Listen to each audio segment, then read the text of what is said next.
முறை வணக்கம். இன்று நடந்த இந்த அறிவியல் மன்றமானது மிக சிறப்பாக நடைபெற்றது. அதாவது ஓராண்டில் நீங்கள் கற்றுக்கொள்ள வேண்டிய அனைத்து தகவல்களையும் ஒரு சில மணித்துளிகளில் உங்கள்கிட்ட கொடுத்துருக்காங்க.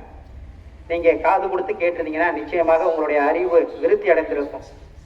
எத்தனை பேர் கேட்டீங்கிறதே மதியானம் நமக்கு தெரியும். ஒரு சின்ன தேர்வு வைப்போம். அந்த தேர்வில் வெற்றி பெறுகின்ற மாணவர்கள் மூலமாக நம்ம தெரிய வந்துடும் எத்தனை பேர் கேட்டிருக்கீங்க அப்படின்ட்டு. அதனால் நல்ல தகவல்களை கேளுங்க. ஒரு சிறிய நிகழ்வு, அதாவது 2 பழைய நண்பர்கள் சந்தித்து கொண்டார்கள். அந்த 2 நண்பர்கள் சந்தித்துக்கும் போது என்னப்பா எப்படிப்பா இருக்கிற அப்படின்னு கேட்டார். ஒருத்தர் நல்லா இருக்கேன்ப்பா. எப்படி குடும்பம்லாம் எப்படி? நல்லா இருக்கு.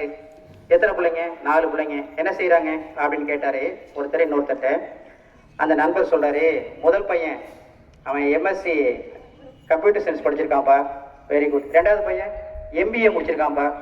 3வது பையன் பிஹெச்டி முடிச்சிருக்கான்ப்பா. 4வது பையன் அவன் திருடப்பா அப்படின்னாராம். உடனே இந்த நம்பரு, ஏன் அந்த பையனை திருடங்கிற, தூக்கி வெளியே போடியா அப்படின்னாராம்.